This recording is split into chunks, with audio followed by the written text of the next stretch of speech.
Hello दोस्तों, एक बार फिर से स्वागत है आपका आरंभ स्टडी पॉइंट में। आज जो हम पढ़ने वाले हैं वो ज्योग्राफी का 5वां अध्याय होगा, बिना जल बिना पानी सब शून्य या जल। एनसीईआरटी में जल के नाम से है और एससीईआरटी में बिना पानी सब शून्य के नाम से है। तो चलिए पहला क्वेश्चन देखेंगे, ज़्यादा समय नहीं लेंगे क्योंकि समय का बहुत अभाव है। और पहला क्वेश्चन को देखिएगा, निम्नलिखित में से कौन कौन सी प्रक्रिया जल चक्र में सम्मिलित है? वाष्पीकरण है, संघनन है, वर्षा है। ये गर्म पानी है, वाष्पित होगा, संघनन होगा, बादल बनेगा, बारिश हो जाएगी।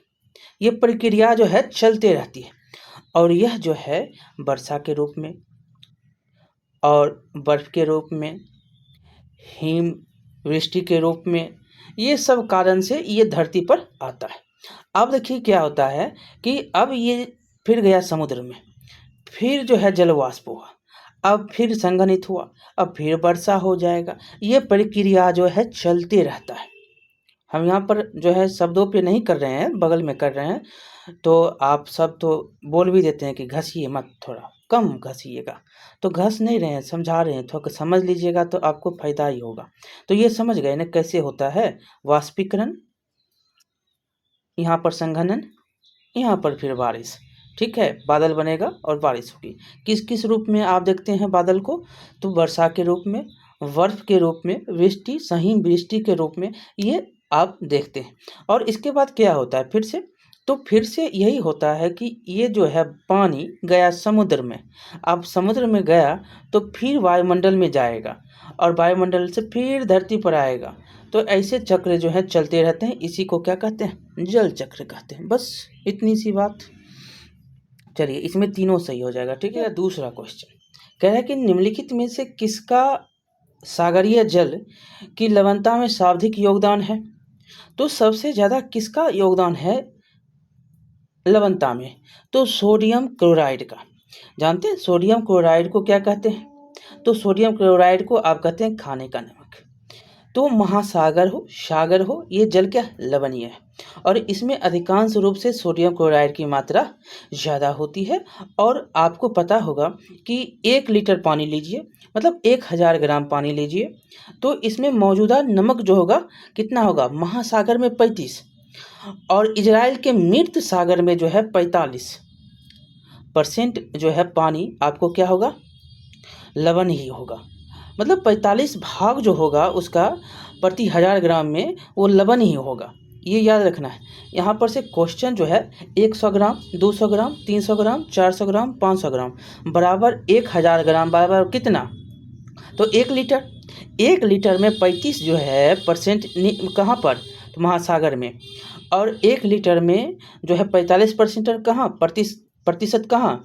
वो इजराइल के मृत सागर में। ये याद रखना है। चलिए आगे चलेंगे तो उत्तर समझ गए होंगे आप। उत्तर क्या हो जाएगा? Sodium chloride. अब है कि महासागर में ज्वार भाटा की उत्पत्ति के प्रमुख कारण क्या है? ये भी क्वेश्चन लाजवाब है। तो ऐसे तो आपको पता ही होगा, लेकिन आप समझिएगा कि यहाँ पर जो है कुछ बातें समझने वाली सिर्फ है। महासागर में ज्वार भाटा की उत्पत्ति के प्रमुख कारण क्या है? तो उत्पत्ति के कारण सूर्य एवं चंद्रमा दोनों होता है। सूर्य एवं चंद्रमा के गुरुत्वाकर्षण बल के कारण, यहाँ पर गुरुत्वाकर्षण बल के कारण, इसको यहाँ पर लाइए, ऐसे आप यहाँ पर लिख सकते हैं गुरुत्वाकर्षण सूर्य एवं चंद्रमा दोनों होते हैं ज्वार भाटा में। और यहाँ पर सूर्य एवं चंद्रमा दोनों के गुरुत्वाकर्षण बल के कारण होता है। ठीक है, ये आपको समझना है किसके कारण होता है? तो सूर्य एवं चंद्रमा दोनों, तो इनके गुरुत्वाकर्षण बल के कारण पृथ्वी की सतह पर ज्वार और भाटा आता है। ज्वार मतलब क्या होता है पता ही नहीं होगा आपको? ज्वार आपको गांव या देहात में या कहीं भी आपके बड़े बुजुर्ग कहते होंगे ज्वार आ गया। ज्वार मतलब होता है बुखार। तो बुखार क्या होता है? तेज होता है, गर्म होता है। तो जो गर्मी दे वो ज्वार और जो ठंडा दे वो भाटा। और ज्वार मतलब उठेगा, भाटा मतलब गिरेगा। समझ गए? ज्वार भाटा। तो ऐसे समझ लेंगे तो आपको भूलिएगा नहीं। ज्वार क्या हो गया? ज्वार मतलब उठना, बुखार आ गया ज्वार। अब बुखार छूट गया, क्या हो गया, भाटा। समझ गए। सूर्य एवं चंद्रमा दोनों की जो है कारण, दोनों के गुरुत्वाकर्षण बल के कारण पृथ्वी की सतह पर ज्वार भाटा आता है, ठीक है। और जब महासागर का जल सर्वाधिक ऊंचाई तक उठकर तट के बड़े हिस्से को डुबा देता है तो उसको क्या कहते हैं, अब तो कोई दिक्कत नहीं होगा, उसी को हम कहते हैं ज्वार, ठीक है। और जब जल अपने निम्नतम स्तर पर जो है आ जाता है तब जो है तट से पीछे चला जाता है, तब उसको कहते हैं भाटा। ये तो हमने 2 लाइन में आपको 2 शब्द में बता दिया कि ज्वार भाटा क्या है। तो दिन में आपको ये भी याद रखना है कि दिन में 2 बार नियम से ज्वार और भाटा आता है। आपको ये भी याद होगा कि बंदरगाह जो आपको देखने को मिलता है बंगाल का, वो ज्वार भाटे से ही काम करता है। चलिए आगे देखेंगे, तीसरा नंबर हो गया। अब है अगला नंबर, ज़्यादा समय ले रहे होंगे तो फास्ट करके सुन लीजिएगा। 2, 3 जितना स्पीड, 2 ऐसे यूट्यूब पे रहता है स्पीड, 2 स्पीड में सुनिएगा, लेकिन समझिए। जो समझाने वाली बात है वो तो समझना है, जो रट्टा रटाया है उसको तो आप 10 क्वेश्चन 20 क्वेश्चन के बाद आप देखिएगा कि आपको बस एक लाइन में जो है आंसर देना है। तो यहाँ पर अगर आपको पूरा जानकारी नहीं होगा तो क्या होगा, तो गलत हो जाएगा। तो पहला देखिएगा, यहाँ पर है बृहत ज्वार आने की सही स्थिति क्या है। अब देखिए यहाँ पर बस एक पॉइंट को सिर्फ पकड़ना है। हमने पहले बताया कि जब सूर्य, ऐसे नहीं, चलिए यहाँ पर पहले सुन ही लीजिए। जब सूर्य और चंद्रमा तीनों एक साथ, जब सूर्य एवं चंद्रमा पृथ्वी पर समकोण बनाते हैं, जब महासागरीय सतह पर तापमान उच्च होता हो, और जब बहुत तेज हवाएं, देखिए 2 तो कट गया, उच्च वाला और हवा वाला। अब कह रहा है कि ज्वार आने की सही स्थिति क्या है। तो ज्वार आने की सही स्थिति बस एक ही है, जब सूर्य, चंद्रमा, पृथ्वी तीनों एक सीध में हो। और कहता है जब सूर्य ग्रहण लगता है तो वो किस कलर का, तो ब्लैक कलर का, हमने पढ़ा है। तो देखिए ये हो गया, ये हो गया, एक मिनट, आप तो गुस्सा आ जाते हैं, एक मिनट यहाँ पर देखें। तो ये हो गया, ये हो गया, ये हो गया।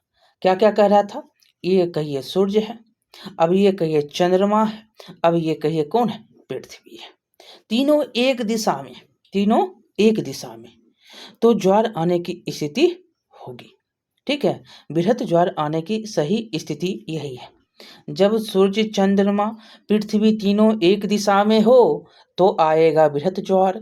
बस इतना समझ लीजिए, ठीक है। तो यहाँ पर आपको इतना याद रखना है, नहीं तो गलत हो जाएगा। और उस समय सबसे ऊंचे ज्वार उठते हैं जब ये तीनों एक समान रहेगा ना, सूर्य, चंद्रमा, पृथ्वी तीनों एक सीध में होगा, तब उसमें ऊंचा ज्वार होगा। क्या होगा, ऊंचा ज्वार होगा, और इसी को क्या कहते हैं, बृहत ज्वार कहते हैं। चलिए अब देखिए 5वां नंबर क्वेश्चन में ही हम हैं। तो बृहत ज्वार किन दिनों में आते हैं, देखिए बहुत ही लाजवाब क्वेश्चन है। और बृहत ज्वार कब आता है, किन दिनों में आता है, हम अब पढ़ने वाले हैं। तो ऐसे तो आप जानते हैं कि पूर्णिमा, अमावस्या, पूर्णिमा और अमावस्या के दिनों में बृहत ज्वार आता है। तो यहाँ पर दोनों है, दोनों उत्तर में है 1 और 2, तो दोनों दिनों में आते हैं, याद रखना है। बृहत ज्वार पूर्णिमा एवं अमावस्या के दिनों में सूर्य, चंद्रमा, पृथ्वी तीनों एक सीध में होता है। क्या होता है, तीनों एक सीध में होते हैं, और तब उस समय जो है बृहत ज्वार आता है, ठीक है। चलिए आगे देखेंगे। अब देखिए 6ठा क्वेश्चन कह रहा है कि कथन को ध्यानपूर्वक पढ़िए। जब पृथ्वी का जल चंद्रमा के निकट होता है तो उस समय चंद्रमा के गुरुत्वाकर्षण बल के कारण उच्च ज्वार आता है। एकदम सही है, ये चंद्रमा है और ये पृथ्वी है, तो गुरुत्वाकर्षण खींचता है, आकर्षित करता है, गुरुत्वाकर्षण बल से जल को अपने ओर खींचता है, आकर्षित करता है, जिसके कारण क्या होता है, ज्वार आते हैं, उच्च ज्वार आते हैं। अब देखिएगा निम्न ज्वार कैसे आता है। तो जब चंद्रमा एवं सूर्य, ये चंद्रमा और ये सूर्य पृथ्वी के समकोण बनाते हैं, पृथ्वी का समकोण बनाएगा ऐसे, तो क्या होगा, निम्न ज्वार आएगा, निम्न ज्वार भाटा आता है। ये दोनों के दोनों कथन सही हैं, ठीक है। तो इसमें देखेंगे दोनों कथन सही हैं तो क्यों हैं। तो ऊपर वाली बात तो हमने आपको पहले भी समझाए हैं, लेकिन आप समझिएगा तो ऐसे समझिए कि ये चंद्रमा है और ये सूर्य है, तो ये क्या करेगा, जल को अपनी ओर खींचेगा, आकर्षित करेगा, ठीक है। तो जिसके कारण क्या होगा, उच्च ज्वार भाटा आएगा। अब देखिए कि चंद्रमा एवं जो है सूर्य पृथ्वी पर समकोण बनाता है, तब पृथ्वी एवं सूर्य का गुरुत्वाकर्षण बल क्या होगा, विपरीत दिशा से महासागरीय जल पर पड़ता है, सीधा नहीं पड़ता है, विपरीत दिशा से पड़ता है। तो परिणाम स्वरूप क्या होगा, निम्न ज्वार भाटा आएगा। जैसे विपरीत गया तो निम्न ज्वार भाटा आया, जैसे समकोण बनाया तो निम्न ज्वार भाटा आया। जैसे चंद्रमा और पृथ्वी अपनी मतलब चंद्रमा जो है पृथ्वी की जो जल को आकर्षित करता है तो उच्च ज्वार आया। बस इतना समझिए ऐसे ज्वार को क्या क्या कहते हैं। तो सी नंबर उत्तर हो गया आपका। चलिए देखिएगा 7वां नंबर कह रहा है कि निम्नलिखित में से कौन से लाभ उच्च ज्वार से होते हैं। क्या क्या लाभ होते हैं उच्च ज्वार से। उच्च ज्वार से पहला लाभ, उच्च ज्वार नौ संचालन में सहायक होता है, हमने बताया बंदरगाह कोलकाता वाला।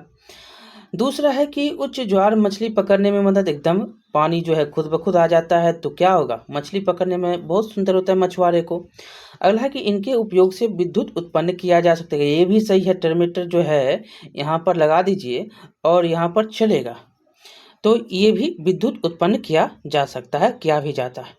तो आपको यहाँ पर उत्तर क्या हो जाएगा, सभी के सभी उत्तर हो जाएंगे। देखिए उच्च ज्वार क्या है, उच्च ज्वार नौ संचालन में सहायता करता है। ये जल स्तर को तट की ऊंचाई तक पहुंचा देता है और ये जहाज को बंदरगाह तक पहुंचाने में भी सहायक है। और उच्च ज्वार मछली पकड़ने में भी मदद करता है। उच्च ज्वार के कारण अनेक मछलियां तट के निकट आ जाती है और इसके जो है परिणाम स्वरूप क्या होता है, आराम से मछुआरे मछली को पकड़ लेते हैं। और कुछ स्थानों में उच्च ज्वार से क्या होता है, उतार चढ़ाव से दिन में 2 बार हो रहा है, तो उतार चढ़ाव से यहाँ तो क्या होगा, विद्युत उत्पन्न भी किए जाते हैं। अब 8वां नंबर क्वेश्चन आपका है कि महासागरीय धाराओं के संदर्भ में निम्नलिखित कथनों में से कौन सा कथन असत्य खोज रहा है।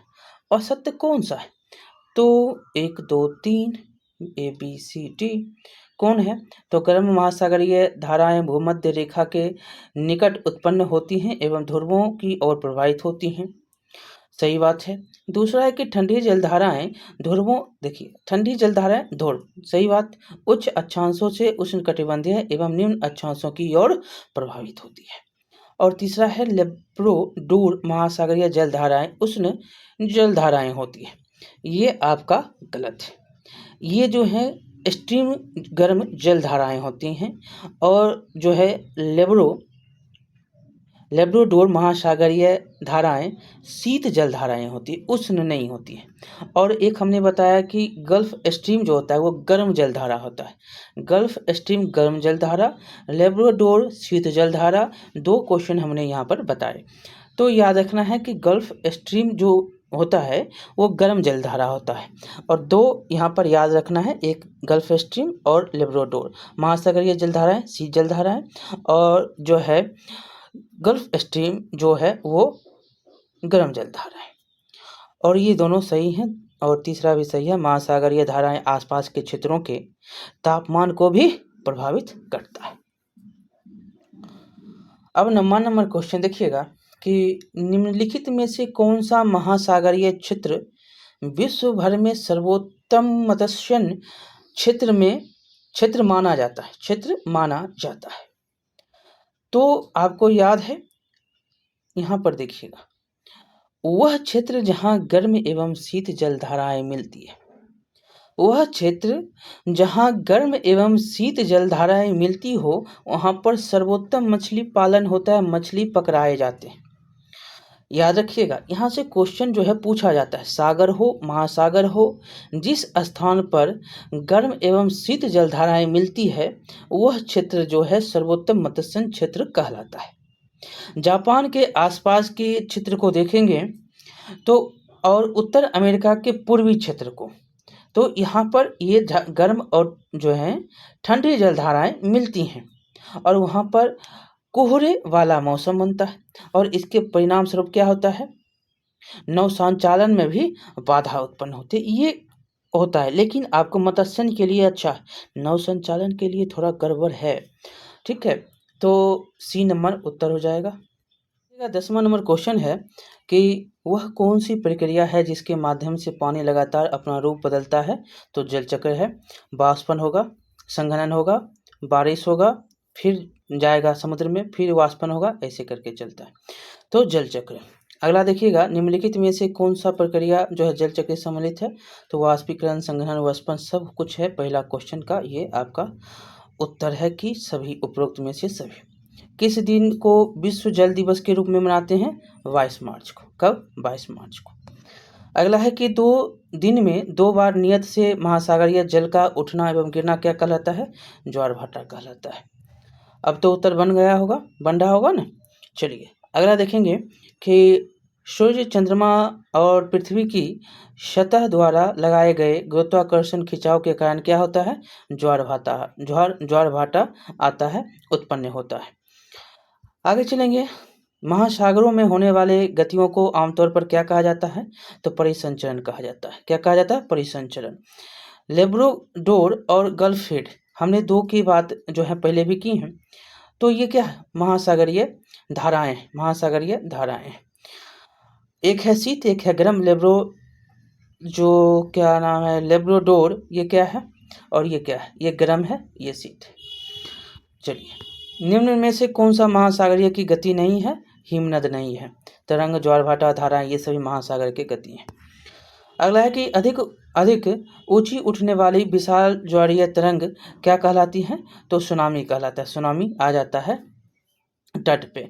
चलिए अगला देखेंगे कि ज्वार भाटा के लिए निम्न में से कौन सा गुरुत्वाकर्षण बल उत्तरदायी है। अब देखिए, इसमें तो आपको पता होगा कि सूर्य तथा चंद्रमा दोनों है, ऊपर में हमने अच्छी तरह से पढ़ा है। अगला है कि गल्फ स्ट्रीम जलधाराएं जो हैं कौन सी हैं, तो गर्म है। क्या है, गर्म है। ये नंबर उत्तर हो जाएगा। हमने इसके बारे में 3 क्वेश्चन अभी तक कर लिए। अगला क्वेश्चन है कि लवणीय जल कहाँ पर पाया जाता है, महासागर और समुद्र में पाया जाता है। चलिए अगला क्वेश्चन देखेंगे कि इंदिरा पॉइंट, इंदिरा कॉल एक होता है और इंदिरा पॉइंट एक होता है। देखिए इंदिरा कॉल जो है ये यहाँ पर ऊपर में, और इंदिरा पॉइंट जो है यहाँ पर है। ठीक है, तो ये कहाँ पर है, तो याद रखना है कि इंदिरा पॉइंट कहाँ पर स्थित है, अंडमान एवं निकोबार द्वीप समूह। इंदिरा पॉइंट कहाँ पर है, अंडमान एवं निकोबार द्वीप समूह, आपको बोल दिया यहाँ पर है, बंगाल की खाड़ी। तो ये हो गया। अगला देखेंगे, ज्वार भाटा दिन में कितने बार, 2 बार। अगला है कि जब सर्वाधिक ऊंचाई तक उठकर जल तट के बड़े हिस्सों को डुबा देता है तो उसको क्या कहते हैं, जब ये काम हो तो उसको कहते हैं ज्वार। जब उठा और डुबा दिया, ज्वार हो गया। अब नीचे यहाँ से भाग गया, वो भाटा हो गया। कुछ है, चलिए ये नंबर हो गया ना। अगला है कि हिंद महासागर में सुनामी की तरंगे कब आई थी, तो दिसंबर में आया था, दिसंबर 2004 में। ठीक, दिसंबर 2004, 26 दिसंबर को है 2004 में। सुनामी किस भाषा का शब्द है, ये क्वेश्चन पूछ रहा है। ये सुनामी जो है किस भाषा है, तो जापानी भाषा का है। जब जल अपने निम्नतर स्तर पर आ जाते हैं और तट के पीछे चले जाते हैं तो क्या कहलाते हैं, इसको तो भाटा कहते हैं। अगला क्वेश्चन, जलमंडल पृथ्वी के कितने प्रतिशत भाग पर है, तो ये तो 71% भाग पर है।